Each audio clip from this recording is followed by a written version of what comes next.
Bonjour à toutes et à tous et ravi de vous retrouver sur H24 dans Paroles d'experts, l'émission qui nous permet de décrypter l'actualité, qu'elle soit nationale, qu'elle soit internationale et nécessairement, et on vous l'avait promis, c'est qu'on ferait une émission spéciale après les élections aux USA. Vous les avez tous suivis, il fallait être enfermé dans un placard pour ne pas savoir ce qui s'était passé. Donald Trump, réélu. Alors, pas contre toute attente, mais là, c'est pas le but de l'émission d'aujourd'hui d'essayer de rentrer dans la psychologie électorale. On va plutôt essayer de comprendre comment fonctionnent les élections américaines. On a souvent du mal à comprendre la démocratie américaine, le fédéralisme américain, la différence entre le fédéral et au niveau des États qui composent les États-Unis. Et puis on essaiera de comprendre ce que ça peut avoir comme impact, alors sur le Maroc, mais aussi sur un point qui est extrêmement important, sur les migrations à travers le monde, sur les différents équilibres. Et vous le verrez aujourd'hui, spéciale émission US. It will be a little bit in English et ça sera aussi également en français. C'est tout de suite.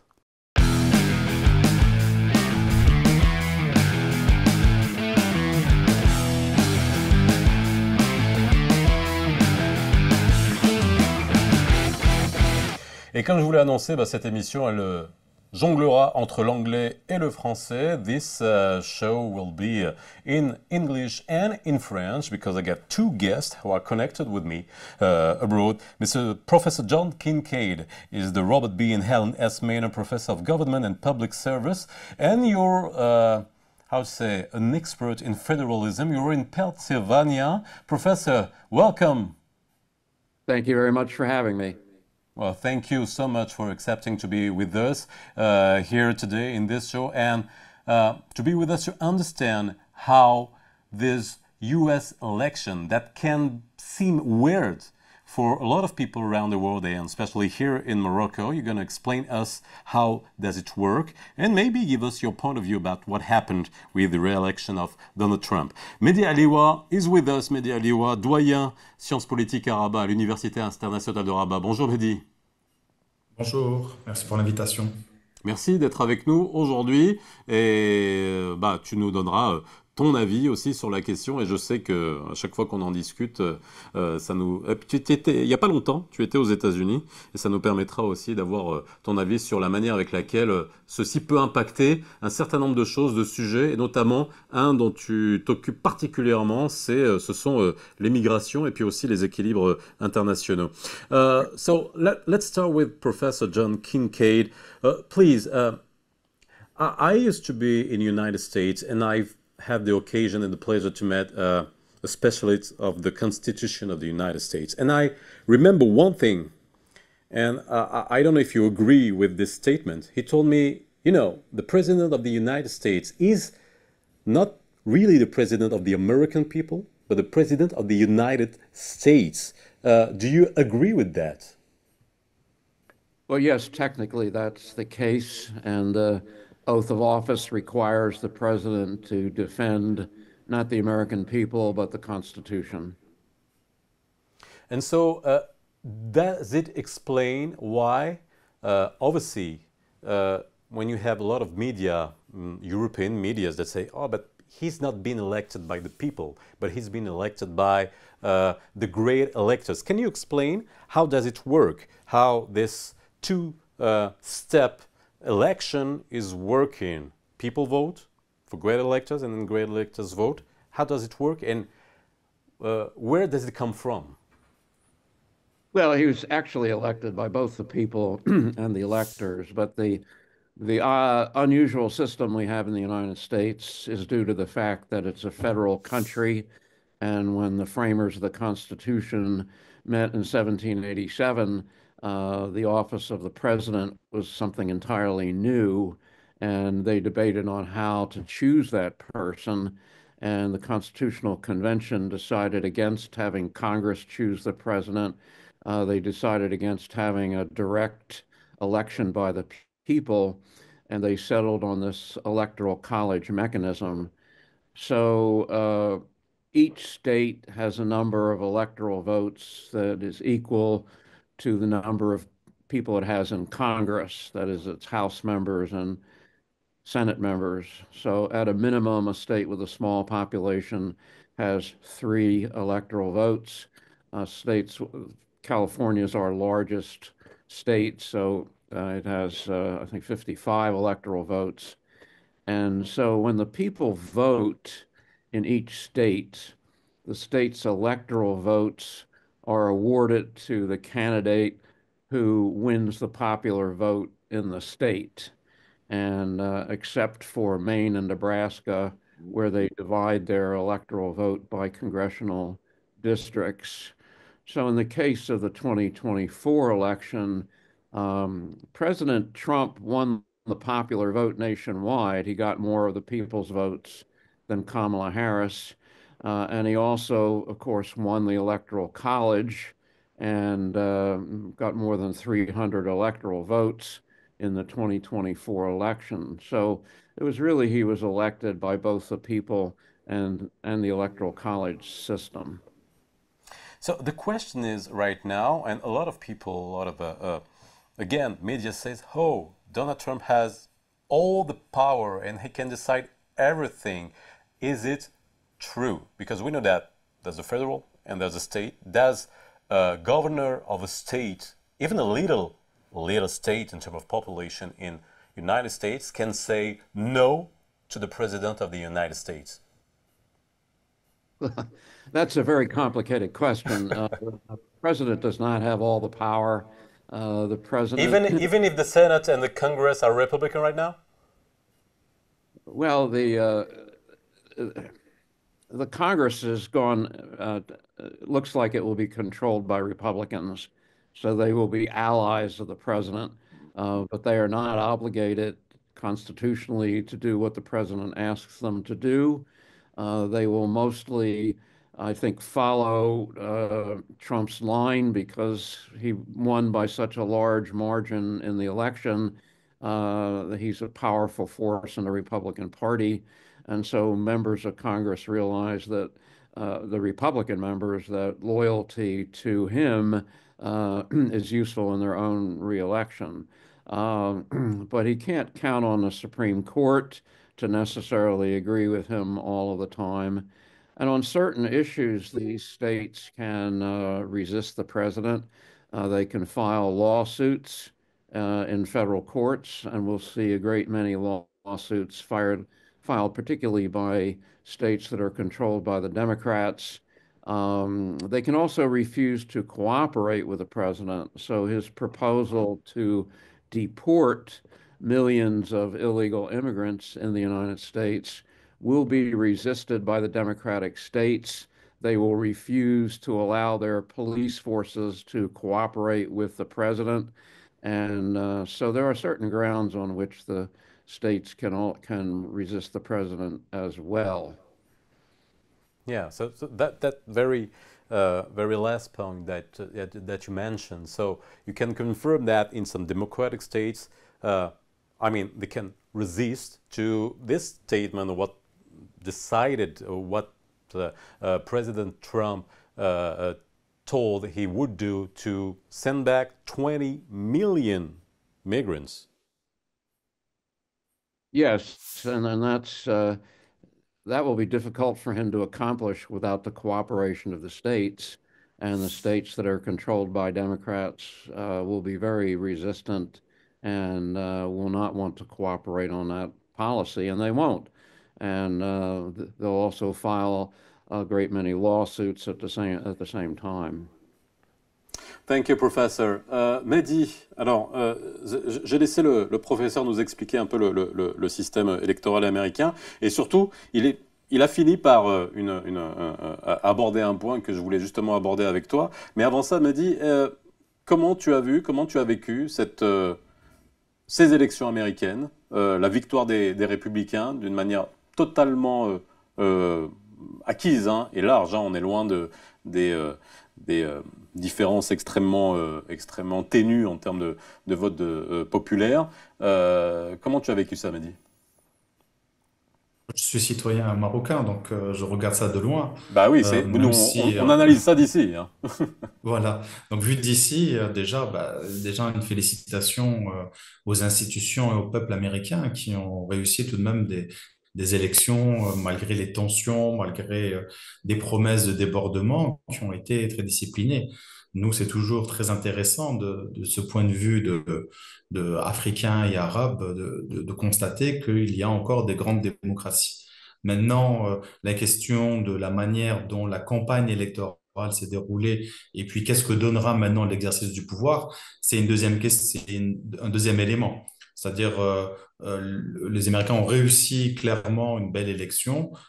Clairement, Trump a gagné sans aucune contestation possible, même si c'était peut-être pas attendu, on s'attendait à un coude à coude.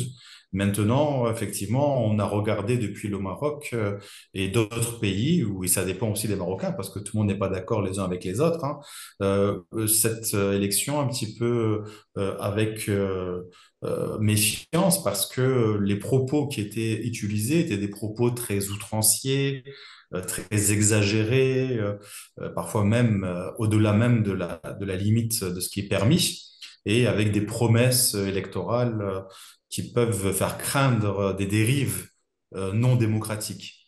Voilà, donc mais c'est deux éléments différents entre la campagne et les élections.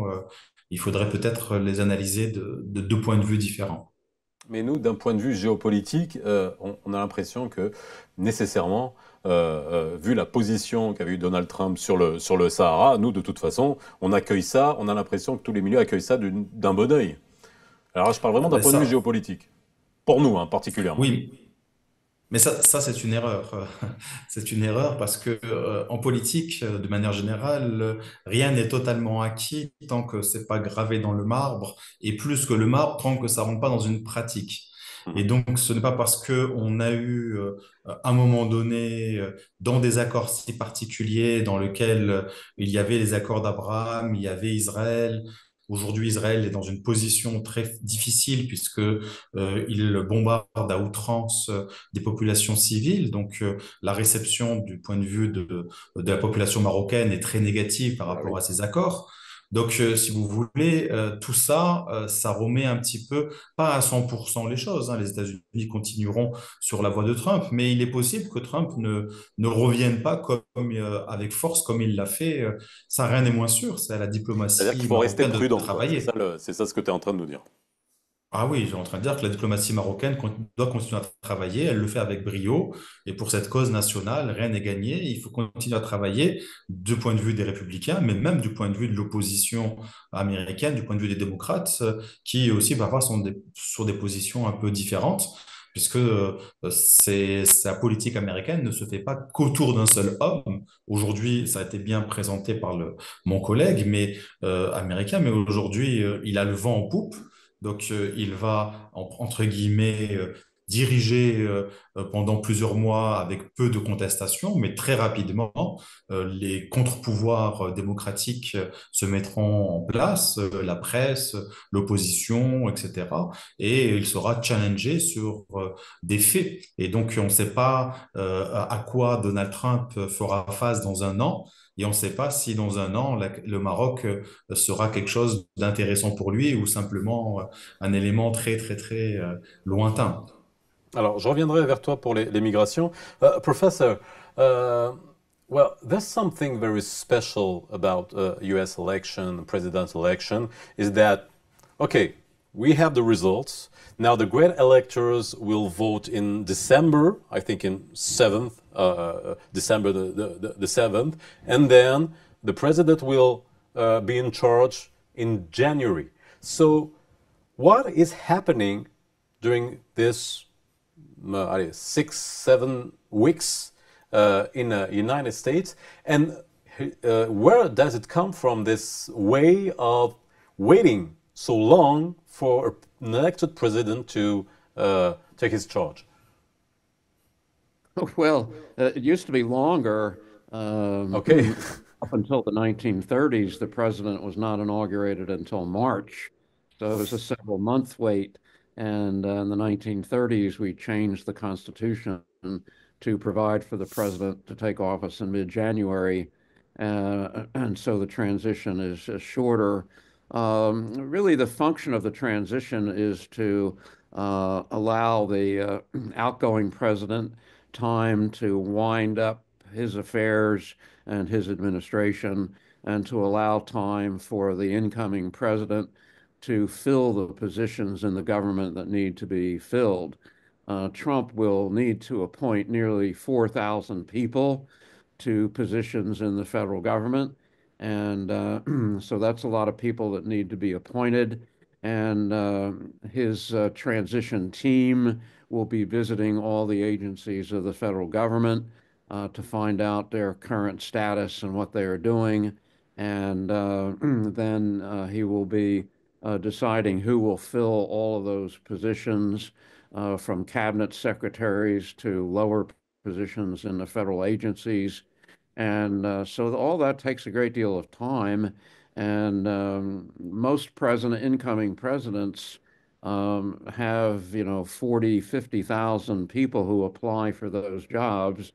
So the President Trump in particular has put a great deal of emphasis on making sure that the appointments he makes will be people who are loyal to his policies, and he's really emphasized that very strongly in this upcoming transition. So it does take a good deal of time to get ready to take charge in mid-January.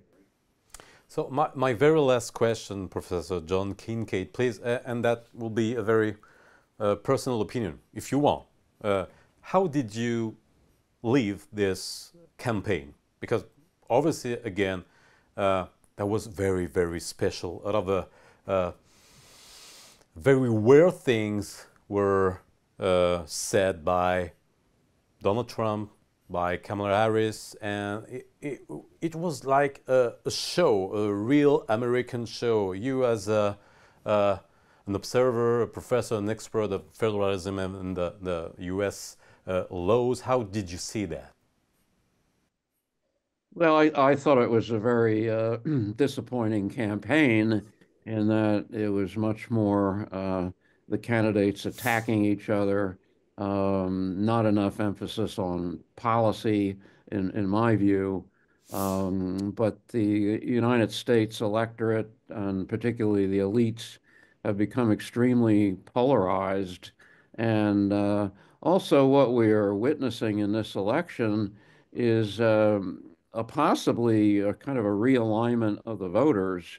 The Democratic Party has been historically the party of the working class, and the Republican Party the party of the upper class.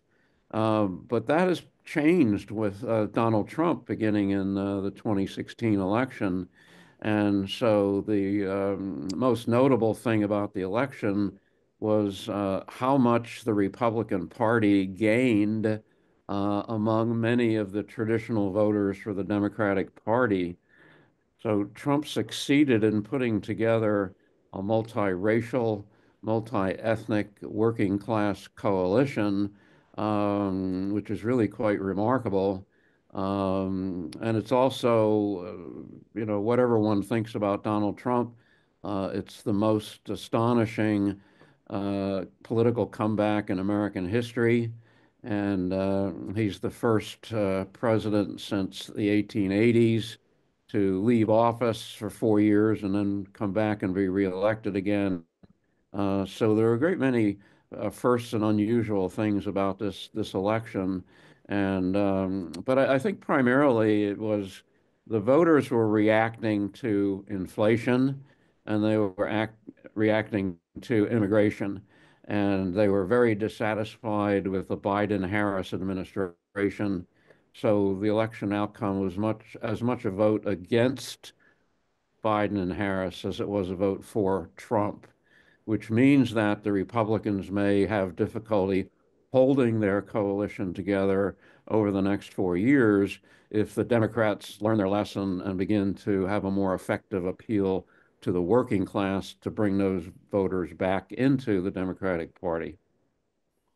Thank you. Thank you so much, Professor. And that's something that we can observe in a lot of European democracies, voting against rather than voting for. Thank you, Professor, again for being with us today, and thank you for all your explanations.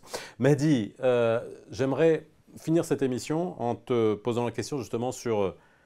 on a un des éléments, et le professeur vient de le dire, en tout cas dans son analyse, c'est que tout le thème de l'immigration qui a été mis en avant par Donald Trump et qu'on voit ailleurs hein, aussi en Europe, pose de vraies questions sur ces mouvements migratoires, sur aussi les réfugiés. Et ça, c'est un sujet que tu traites de manière, et que tu suis, et que tu observes, et que tu analyses de manière assez poussée. Est-ce que tu penses que ça va accélérer? Est-ce que tu penses que ce qui a été annoncé va vraiment avoir lieu? Est-ce que c'est possible déjà dans le contexte actuel? Alors, il y a plusieurs éléments. Je vais essayer de répondre à la suite de questions. Déjà, je m'inscris totalement dans ce qu'a dit mon collègue de Pennsylvanie parce que c'est vraiment cette tour de force qui Trump a réussi. C'est ce qu'on voit aussi en Europe. C'est le passage de la classe ouvrière, de la working class, comme on dit en anglais, de leur vote qui était plutôt des votes, on dirait en français, de gauche, démocrates aux États-Unis, unionistes, syndicalistes, progressivement vers les votes de droite identitaire, pas de la droite classique, de la droite libérale, mais de la droite identitaire et nationaliste, voire de l'extrême droite. Et cette réalité, elle est liée à la désindustrialisation et le fait que la classe ouvrière se trouve mise de côté au profit de ce que beaucoup de sociologues ont appelé l'école blanche, c'est-à-dire, on va dire, des cadres moyens aux cadres supérieurs, de cette classe moyenne, de cette middle class qui est devenue majoritaire. Et cette middle class, aujourd'hui, en partie, le bas de la classe moyenne rejoint la classe ouvrière dans une peur très importante de perdre son niveau de vie. Les ouvriers ont perdu leur niveau de vie, mais ils ont plus que perdu leur niveau de vie, ils ont perdu leur travail ou alors quand ils travaillaient, leur accès à la fabrication. Ils ont été remplacés en fait par des machines et ça, ce n'est pas nouveau, c'est les années 70, 80, 90. Et avec la globalisation, ils ont été remplacés par des travailleurs d'autres pays. Délocalisation à l'époque à Hong Kong, en Corée du Sud, etc. Puis maintenant en Chine et aussi en Inde. Donc on a comme ça, avec la mondialisation, une dépossession de la classe ouvrière. Les employés, les cadres moyens étaient protégés parce que dans ces pays industrialisés ou post-industrialisés, on continuait de les utiliser localement. Et même là, on s'est mis à délocaliser la main-d'œuvre et puis l'intelligence artificielle et puis tout un ensemble de logiciels informatiques me permettent de réduire les coûts et la masse salariale et donc ça fait du chômage et de la crainte. Bizarrement, c'est contre les immigrés qui, il faut quand même le dire, aux États-Unis, sont beaucoup, beaucoup plus nombreux. Donc, il y a quand même une spécificité américaine. Mais ailleurs en Alors, Europe, non, mais ce la sont question, les mais immigrés qui ce qui arrivent est, là. ce qui Oui. est intéressant, c'est que c'est un Uhum. pays qui existe par l'immigration et qui a existé par l'immigration et qui, aujourd'hui, on a bien vu que toute la communauté latinos, c'est-à-dire d'origine sud-américaine, ont voté massivement pour Trump. Et en fait, l'assimilation américaine fonctionne parce que finalement, on est tellement américain au bout de 2 générations qu'on ne veut pas que les nouveaux arrivent. C'est ça à quoi on observe. C'est Non, ça qu'on en observe fait, là-bas. non, ils ont voté majoritairement pour Kamala Harris, mais au lieu de voter à 70-80% Oui, pour c'est-à-dire, ouais, Kamala Harris, la part s'est voilà, résorbée. un peu comme les femmes qui ont voté majoritairement pour Kamala Harris. Donc, il y a vraiment un lien avec le genre. Il y a un vote, mais clairement, un grand nombre de femmes ont voté pour Trump. Donc, il faut pondérer cela. Oui, effectivement, il a réussi à amasser parce que chez les Latinos, il y a la classe ouvrière, mais il y a aussi des entrepreneurs, il y a des gens qui ont réussi et tout cela, on peut. Par contre, est-ce que Trump va réussir sa politique d'expulsion? Ce serait très compliqué parce que le coût financier d'expulser des millions de personnes, ce serait un coût immense. Et on n'imagine pas d'un coup les États-Unis se transforment dans la pire dictature dystopique où on voit des convois de personnes par millions avec une arme derrière le dos traverser à pied la frontière. Il Et faut sachant on rappelle que même ce que vient de nous dire le professeur John Kincaid, c'est que les États bleus, donc les États démocrates, sont dirigés par des démocrates, peuvent refuser d'assister le rapatriement ou l'expulsion des immigrants qui sont chez eux. Hein. Et même les républicains. Il y a des Aussi, républicains, oui, les parce que le républicains Parti aussi, mais je veux dire, démocrate, voilà, qu'ils soient moins acquis à voilà, la cause de Trump, bien sûr, oui. c'est ça. C'est-à-dire que même si on voit bien que maintenant il est beaucoup plus en force, ça a bien été dit par mon collègue, effectivement, il a les bons hommes ou les bonnes femmes au bon endroit parce qu'il a eu 4 ans pour se préparer. Et donc, on va voir quand même qu'il va vraiment diriger fortement, surtout après cette grande victoire. Il y a dans le Parti républicain des gens qui sont contre, des gens même qui ont appelé à voter contre. Ils sont minoritaires, mais ils existent. Et donc, c'est pas simplement les États démocrates, parce que expulser quelques dizaines de milliers, quelques centaines de milliers par an de personnes, c'est une chose. En expulser des millions, c'est autre chose. Ça va coûter, ça demande de la mobilisation de l'État. Enfin, c'est évidemment une promesse qui sera intenable. Par contre, on va avoir beaucoup de violations et il y aura beaucoup de combats juridiques, je pense, parce qu'il y aura beaucoup de violations des droits humains, c'est évident, et donc il y aura des résistances à ce niveau-là, mais il y aura aussi des gens qui ne pourront pas justifier de leur présence et seront renvoyés de force au Mexique. Après, il n'y a pas que le Mexique, il y a tous les autres États d'Amérique centrale et d'Amérique du Sud. Et donc, on ne peut pas les envoyer au Mexique. Il faut que le Mexique accepte ça.